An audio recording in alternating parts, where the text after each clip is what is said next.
Hello friends, ये NCERT class 6 history की book है और 3 अध्याय हम लोगों ने कवर कर लिया था। आज हम लोग अध्याय 4 को कवर करेंगे।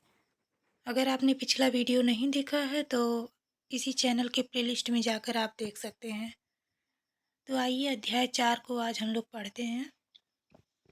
इसका नाम है क्या बताती हैं हमें किताबें और कब्रें। तो ये एक ये जो बच्ची है इसका नाम मेरी है। इसी के इसी को टारगेट करके इस अध्याय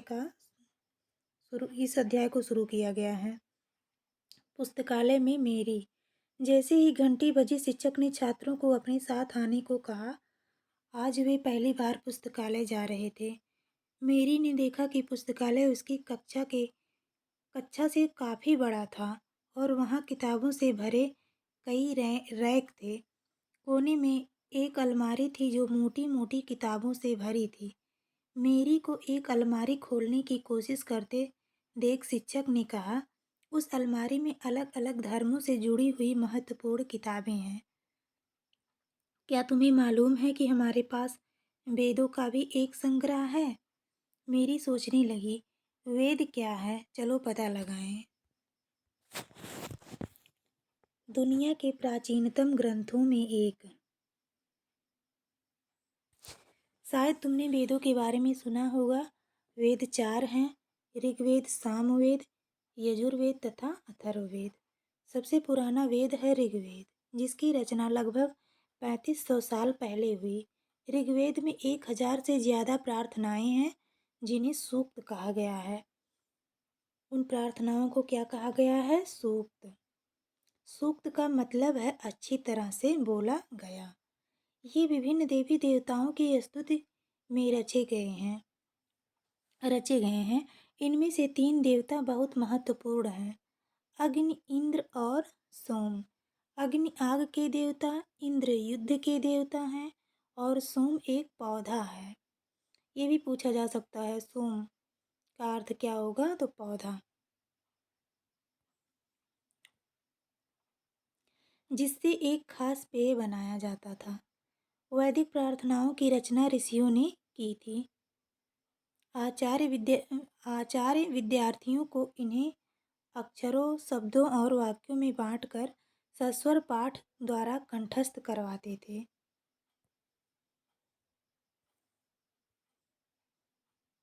अधिकांश सूक्तों के रचयिता सीखने और सिखाने वाले पुरुष थे। कुछ प्रार्थनाओं की रचना महिलाओं ने भी की थी। ऋग्वेद की भाषा प्राक संस्कृत या वैदिक संस्कृत कहलाती है। तुम स्कूल में जो संस्कृत पढ़ती हो उससे यह भाषा थोड़ी भिन्न है। संस्कृत और अन्य भाषाएं। संस्कृत भाषा भारोपीय, भारत और यूरोपीय भाषा परिवार का हिस्सा है। भारत की कई भाषाएं, असमिया, गुजराती, हिंदी, कश्मीरी और सिंधी, एशियाई भाषाएं जैसे फारसी तथा यूरोप की बहुत सी भाषाएं जैसे अंग्रेजी, फ्रांसीसी, जर्मन, यूनानी, इतालवी, स्पेनिश आदि इसी परिवार से जुड़ी हुई हैं। उन्हें एक भाषा परिवार इसलिए कहा जाता है क्योंकि आरंभ में उनमें कई शब्द एक जैसे थे। उदाहरण के लिए मातृ संस्कृत में माँ, हिंदी और मदर अंग्रेजी शब्द को देखो, मतलब इन सब का अर्थ माँ है। क्या तुम्हें इनमें कोई समानता नजर आती है? उपमहाद्वीप में दूसरे भाषा परिवारों की भी भाषाएं बोली जाती हैं। उदाहरण के लिए पूर्वोत्तर प्रदेशों में तिब्बत बर्मा परिवार की भाषाएं बोली जाती हैं। तमिल, तेलुगु, कन्नड़ और मलयालम द्रविड़ भाषा परिवार की भाषाएं हैं। तमिल, तेलुगु, कन्नड़ और मलयालम किसकी? द्रविड़ भाषा परिवार की भाषाएं हैं।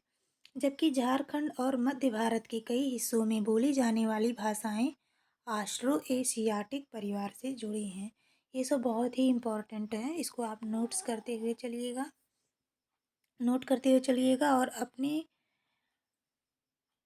और आप एक नोट्स बुक ज़रूर बनाइएगा।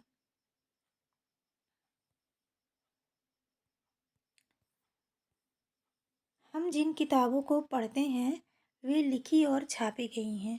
ऋग्वेद का उच्चारण किया जाता था और श्रवण किया जाता था, ना कि पढ़ा जाता था। रचना के कई सदियों बाद इसे पहली बार लिखा गया। इसे छापने का काम तो मुश्किल से 200 साल पहले हुआ। इतिहासकार ऋग्वेद का अध्ययन कैसे करते हैं? इतिहासकार पुरातत्ववेत्ताओं की तरह ही अतीत के बारे में जानकारी इकट्ठी करते हैं, लेकिन भौतिक अवशेषों के अलावा वे लिखित स्रोतों का भी उपयोग करते हैं। चलो देखते हैं कि वे ऋग्वेद का अध्ययन कैसे करते हैं। ऋग्वेद के कुछ सूक्त वार्तालाप के रूप में हैं। विश्वामित्र नामक ऋषि और देवियों के रूप में पूजित दो नदियों व्यास और सतलुज के बीच यह संवाद एक ऐसे ही सूक्त का अंश है।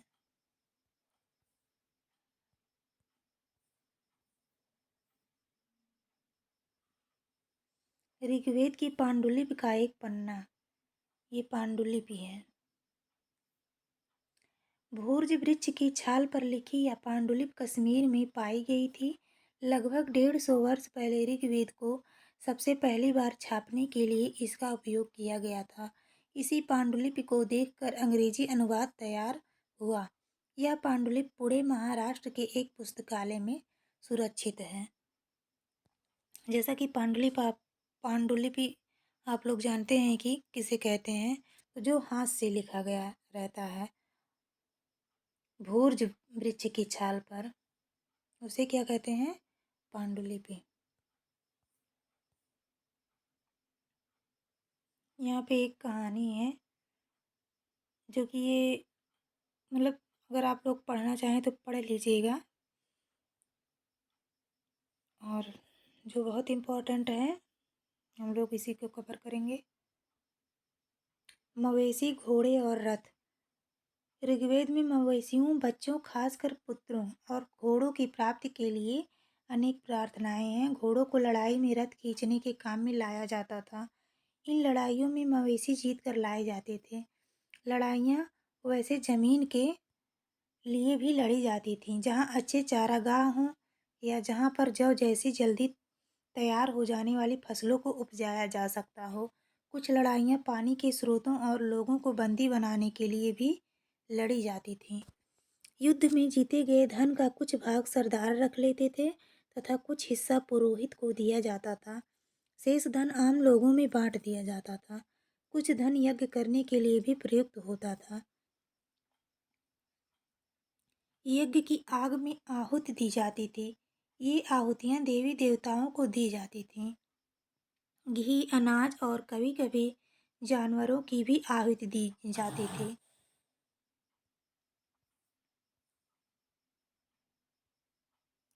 अधिकांश पुरुष इन युद्धों में भाग लेते थे। कोई अस्थायी सेना नहीं होती थी, लेकिन लोग सभाओं में मिलते जुलते थे और युद्ध व शांति के विषय में सलाह मशविरा करते थे। वहाँ ये ऐसे लोगों को अपना सरदार चुनते थे जो बहादुर और कुशल योद्धा हों। अब है लोगों की विशेषता बताने वाले शब्द। लोगों का वर्गीकरण काम, भाषा, परिवार या समुदाय, निवास स्थान या सांस्कृतिक परंपरा के आधार पर किया जाता रहा है। ऋग्वेद में लोगों की विशेषता बताने वाले कुछ शब्दों को देखो। ऐसे दो समूह हैं जिनका वर्गीकरण काम के आधार पर किया गया है। पुरोहित, जिन्हें कभी कभी ब्राह्मण कहा जाता था, तरह तरह के यज्ञ और अनुष्ठान करते थे। दूसरे लोग थे राजा।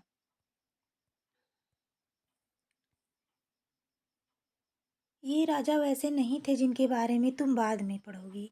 ये ना तो बड़ी राजधानियों और महलों में रहते थे, ना इनके पास सेना थी, ना ही ये कर वसूलते थे। प्रायः राजा के मृत्यु के बाद उसका बेटा अपने आप ही शासक नहीं बन जाता था।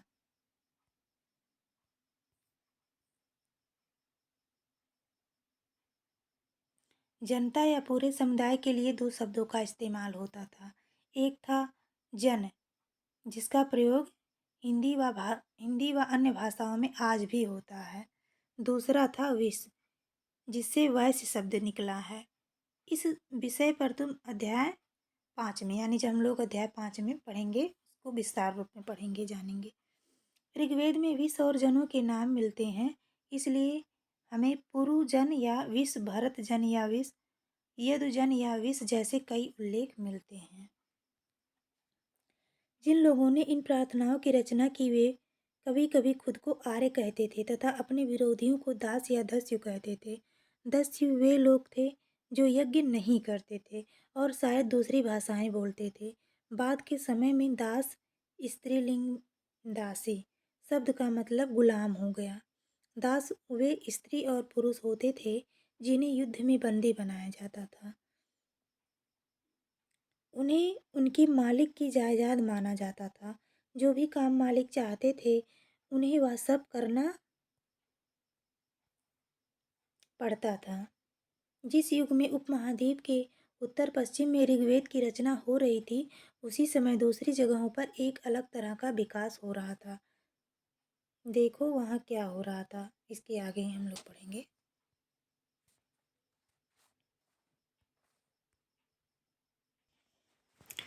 तो फ्रेंड्स आज ये वीडियो यहीं तक, इसके आगे मैं कल वीडियो अपलोड करूँगी। Thanks for watching.